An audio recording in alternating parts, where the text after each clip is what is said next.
आइए बच्चों, optical fibre में एक स्लीव रेट हम पढ़ते हैं, वो क्या होता है उसके बारे में हम जानते हैं। ये थोड़ा टिपिकल प्रोसेस है, इससे ध्यान से सुनिएगा तब आपको समझ में आएगा कि एक्चुअली स्लीव रेट क्या होता है और स्लीव रेट से हम लोग क्या कैलकुलेट करते हैं, या उससे लाइट और इसके प्रोपोगेशन में किन किन बातों के कारण उसमें डिले या उसमें कितने बार रिफ्लेक्शन आएगा, उस चीज़ का कैलकुलेशन किया जाता है, वो कैसे होता है। यहाँ पर एक फिगर शो किया जा रहा है, देखेंगे आप। यहाँ पर N1 हमारा कोर को रिप्रेजेंट कर रहा है, N2 हमारा क्लैडिंग को रिप्रेजेंट कर रहा है। मान लीजिए एक लाइट हम कोर के सेंटर से ना किसी एक पॉइंट से हम अगर उसको भेजते हैं, जैसा कि यहाँ एक पॉइंट दिख रहा है आपको, वहाँ से हम एक रेस को इंसिडेंट कर रहे हैं जो कि एक्सेप्टेंस एंगल के से छोटा है।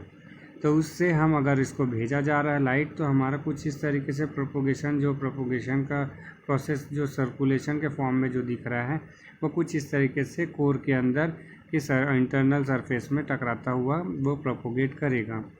यहाँ पर एक और फिगर यहाँ पर रिप्रेजेंट किया जा रहा है। अगर हम इसी चीज़ का जो रे प्रोपोगेशन है उसका अगर हम क्रॉस सेक्शनल एरिया में उसका प्रोजेक्शन लेंगे, तो ये कुछ इस तरीके से हमको दिखेगा।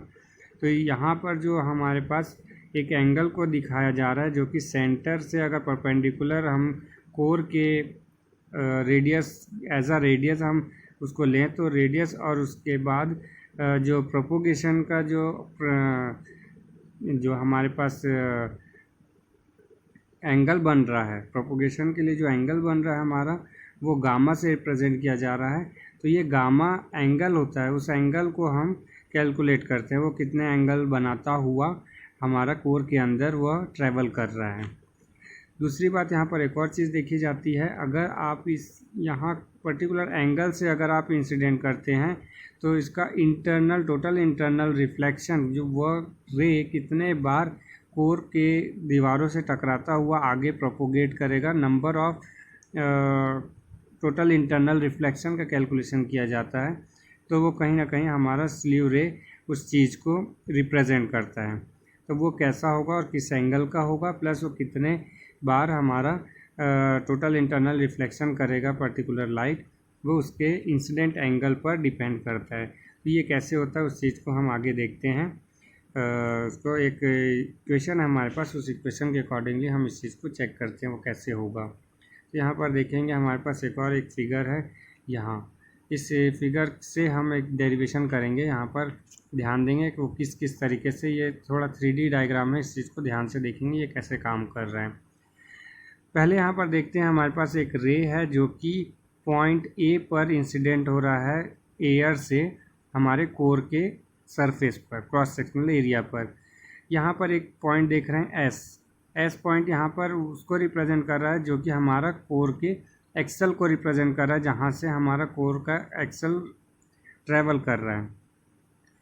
उसके बाद हम यहाँ पर एक चीज़ और देखेंगे कि हमारा रे जैसे ही टकराता है वो पॉइंट बी की ओर प्रोपोगेट होता है। तो रे ए पॉइंट से बी पॉइंट पर टकराता है, तो बी पॉइंट हमारा कोर के इंटरनल एक सरफेस है, वहाँ पर आकर टकराता हुआ टोटल इंटरनल रिफ्लेक्शन लेता हुआ आगे प्रोपोगेट कर देता है। तो यहाँ पर कुछ एंगल है, उसको मैं डिफाइन करने की कोशिश करूँगा। यहाँ पर थोड़ा देखेंगे, यहाँ एक एंगल है जो कि एक्सेप्ट एंगल से, यहाँ पर जो देख रहे हैं हमारे पास एक्सेप्ट एंगल से कम है, तो हमारा टोटल इंटरनल रिफ्लेक्शन कोर के अंदर होगा।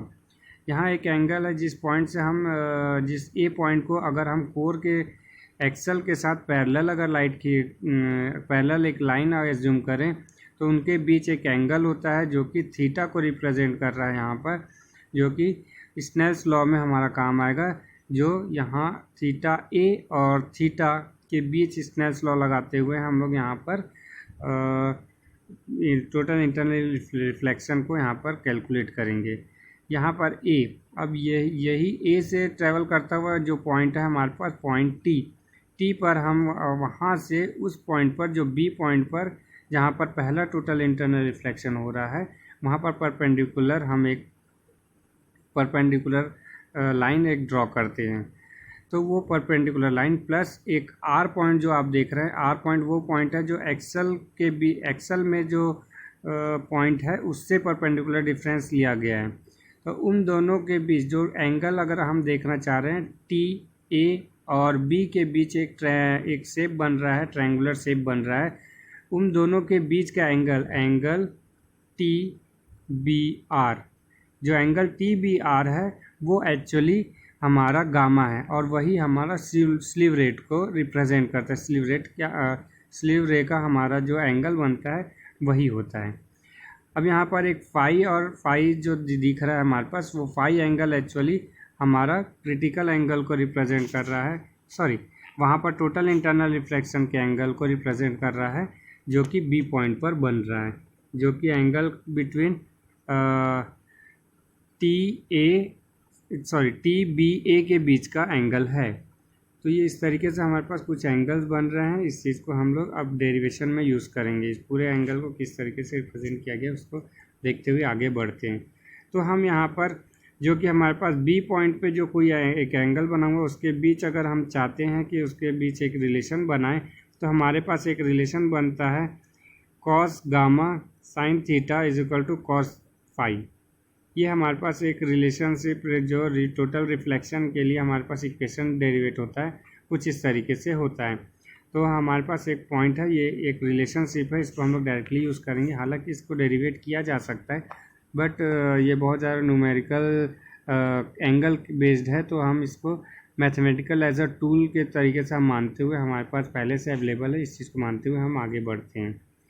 इस एंगल के बाद अगर हम देखेंगे कॉस फाई को हम लोग लिख सकते हैं साइन फाई के साथ, हमारे पास एक रिलेशनशिप होता है, तो ट्रिग्नोमेट्री का हमारे पास इक्वेशन होता है, उसके अकॉर्डिंगली हम इस चीज़ को लिख सकते हैं। ये लिखने के बाद कॉस फाई साइन जो होता है, साइन के लिए साइन फाई है, साइन फाई से रिलेशन लेते हुए हम लोग एक स्नेल्स लॉ को यूज़ करते हुए ये इक्वेशन को डेरिवेट करते हैं। यहाँ पर फाई को हम अप्रॉक्सीमेटली इक्वल टू मान लेते हैं कि वो हमारा क्रिटिकल एंगल को रिप्रेजेंट कर रहा होगा। तो कॉस फाई और साइन फाई हमारा कॉस फाई सी हमारा क्रिटिकल एंगल को रिप्रेजेंट कर रहा है, तो इसलिए हम लोग यहाँ पर ये वाला इक्वेशन लिख सकते हैं। तो ये वाला डेरिवेशन हमारा इस इक्वेशन तक पहुँच गया है। अब स्नेल्स लॉ हम पॉइंट ए पर लगाएंगे। पॉइंट ए पर हमारा स्नेल्स लॉ कैसा काम करेगा, तो हम स्नेल्स लॉ के अकॉर्डिंगली ये वाला इक्वेशन डेरिवेट कर सकते हैं। ये इस इक्वेशन से हम लिखने के बाद हमारा जो ये साइन थीटा ए एस मतलब एक्सेप्टेंसिंग एंगल जो हमारे पास है, उसके लिए हम इक्वेशन लिख रहे हैं, तो उस चीज़ को हम लोग इस तरीके से बना सकते हैं। हमारे पास ये इक्वेशन आ जाएगा और ये हमारा साइन थीटा ए एस के इक्वल टू हम लोग का ये इक्वेशन बन जाता है। तो ये स्लीव रेट के लिए हमारे पास एक इक्वेशन आ चुका है।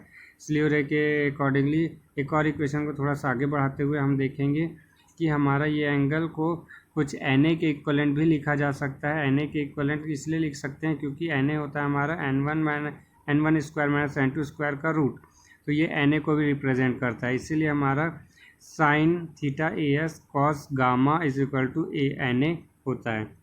तो इस तरीके से हमारे पास एक एक्सेप्ट एंगल गामा जो कि स्लीव एंगल होता है और Na जो कि न्यूमेरिकल एपरेचर, इनके बीच का एक रिलेशनशिप हमारे पास आ जाता है। ये बहुत इम्पॉर्टेंट इक्वेशन है। ये हमारे बहुत सारे प्रोपोगेशन और रे के बीच एंगल और न्यूमेरिकल एपरेचर के इक्वेशन बेस्ड हमारे पास क्वेश्चन जो आते हैं वो सॉल्व करने में बहुत हेल्प करता है। तो ये इक्वेशन को आपको डायरेक्टली याद होना चाहिए। ये दो इक्वेशन, एक ये वाला और ये दोनों हमारे बहुत हेल्प करता है आगे बहुत सारे न्यूमेरिकल को सॉल्व करने के लिए। Okay, thank you. Next video में मैं और बताऊंगा कि किस तरीके से हमारा एक और इक्वेशन डेरिवेट करना है जो कि न्यूमेरिकल सॉल्व करने के लिए हमारे पर हेल्प करता है, जो कि ऑप्टिकल फाइबर के न्यूमेरिकल को सॉल्व करता है। Okay, thank you. Next video में मिलते हैं।